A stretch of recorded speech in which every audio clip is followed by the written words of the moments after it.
Hello, welcome to Cinephile Entertainment. I'm a Cinephile critic, and today I'll be reviewing this film. My Commander is the worst. Yes, the worst is where the many are.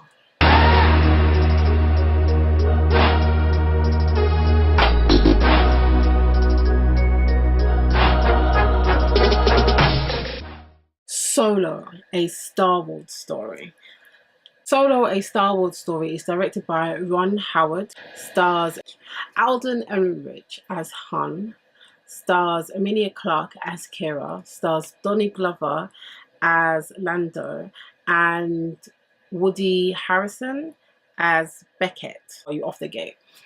And a lot of you are probably going to curse me on speaking on such situations, especially since I haven't seen any of the original Star Wars film or any of the prequels. Star Wars Force Awakens was the first film I saw from the Star Wars franchise, and then the second one I saw, which I actually really liked this film, was Rogue One. I thought Rogue One was actually a fantastic film. I personally felt it knew what it wanted to do, and I felt that it accomplished it very well. Not only that, but it gave me the backstory I needed for Star Wars, because as I said, I have not watched the prequels or the original Star Wars, and I did have the opportunity to do so because my housemates at one point, they were doing this screening of Star Wars, and they were starting from the first one and they're watching in order, but I said I do not have time for that. So I could have watched Star Wars, but I haven't. Maybe in the future I will catch up on it. But yeah, and I saw The Last Jedi, and I think a lot of people make excuses for that film. That film in direction was bipolar at best. And when we come back into Han Solo, it's not really a origin story. So what Han Solo is you have this junction of where everybody knows Han Solo. So they've known him from the part where the original Star Wars started. And what they're trying to do is they're trying to give you a backstory of how Han Solo became the legend that he is in this particular universe. What happens is he goes on a few trips, he goes on a few quests, and you see kind of the Han Solo of yesteryears, which it really shouldn't be. It should be the Han Solo who is evolving into the Han Solo that we know now. If this was Han Solo's The Legend, then this film will make more sense. If this film was Han Solo Adventures, this film will make a lot of sense. But this is actually Han Solo is supposed to be the origin story. And that this film makes extremely problematic. I found that the aesthetic in this film was very unpleasant to the eye. It's very dark, it's very dull, it's very grungy, it's very, grainy. Well, actually, no, it's not grainy. It's the cinematography is beautiful, but the way how they use color in this in the film, the desaturation of color, the grittiness, the cooler color, like the cinematography is fantastic. A compliment. It's a Star Wars story, so it's going to be beautiful. High definition filming that you're going to have here. Regardless of that, there's still a lot of textures that get added, grains, things get taken out, saturated, to have this type of color scheme that I personally think that did not add anything to the film, but took certain things away. They make scenes incredibly long. They have a lot of white spaces, and I coined the term white spaces in films. It just means you have scenes in here that add nothing to the film, add nothing to the character, add nothing to the plot line, add absolutely nothing to the overall arching situation of a film, but yet it's in here and it takes up time and it's there for no reason. Absolutely nothing. You know no more from these scenes than if those scenes were taken away. The story still would have made sense. And so it doesn't have a lot, as I've seen with some films, but this film definitely does have white spaces. And I feel what happens is it makes it longer, it makes it more uncomfortable because it's not efficient in how it's using its editing. And they leave certain things in here, and it really does not need to be in here because they've made a mess of this film from the conception, which is the direction of how they were going to film this film. This film should have been stripped back. It should have been something like a Logan. You know, what is his family background? Does he have any family? Did they pass away? I know nothing about his life, even though this is an origin story, which is weird. I know nothing about his life. I don't know how he grew up. I don't know who he looked to. Look at Woody Allen's character, Beckett.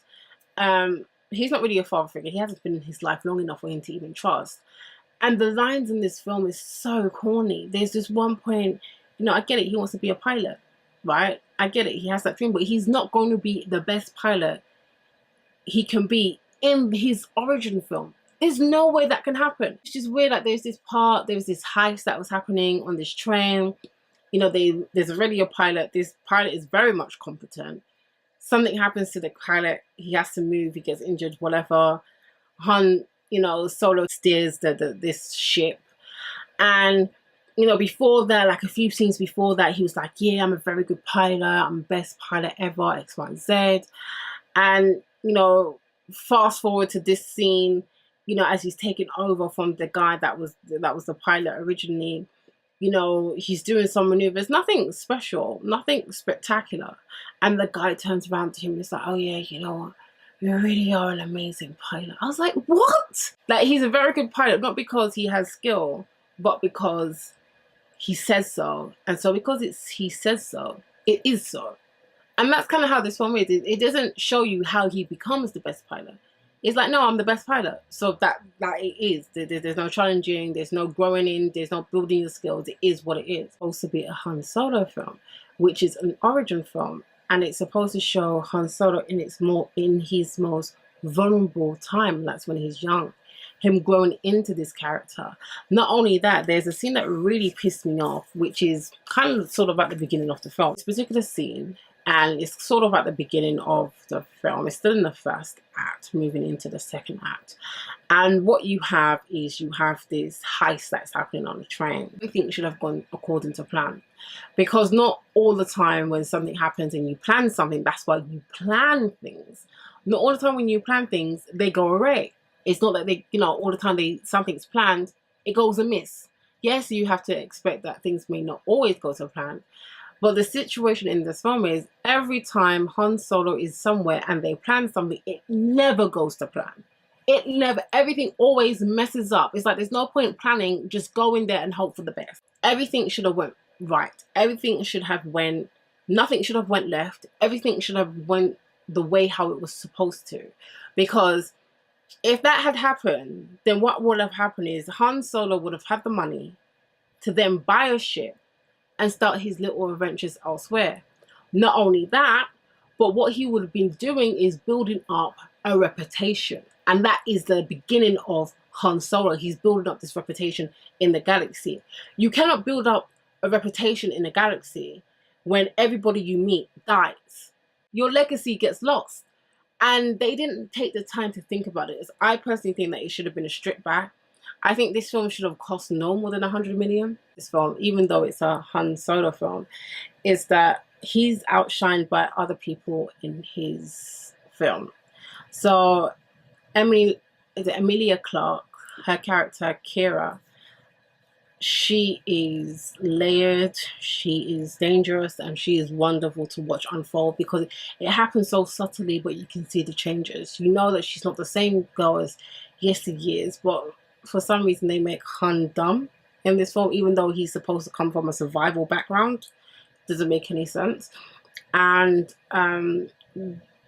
Donald Glover as I think it's Lando, he's really good in this film. Those two other people are really entertaining and they outshone him massively. So even in his own film, he's not really the center because you got a couple of people that take it away from him. The grassroots, there's a very, few scatterings that are separate but they're coming together of the start of the resistance, and I think that this is terrible. That shouldn't have been in the film. There's no way that the Millennium Falcon should have even been in this film. He shouldn't even have ridden it. If it was in this film, it should have been at the end of the film. Like, you see and he's like, Chewie, I'm gonna get this shit. It's just a wannabe at this point, right? So he's a wannabe and we're watching a journey of him going to be. but there's no way that the Millennium Falcon should have even been in this film. It's really not a Han Solo film. This is a Star Wars film because they throw everything in it, including the kitchen sink, and therefore this film does not meet the bar. Now, what I will say is this film is not boring. There is, because of the action, there is enjoyment to be had in this film. But this film is not great either. So this is why I am going to rate this film as Feeling Blue. There is enjoyment to be had in this film, but it's not great. The direction's all over the place. I think Emilia Clarke and Danny Glover did save the film in terms of enjoyment.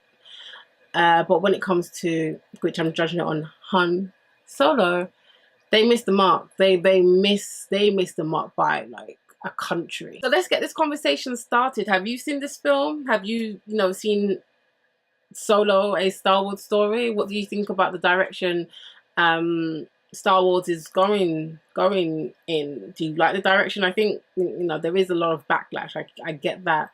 And it's understandable, because if it's a loving franchise that people have adored, when you change the formula that much, you can get it too political, especially when the story doesn't necessarily need to be. And if it was going to be political, it could be done in a smarter way. Thank you for watching my review. If you liked what you saw, please subscribe down here. If you think, oh wait, I need more, then I hope I'll see you again. And remember, until next time, keep safe. Bye.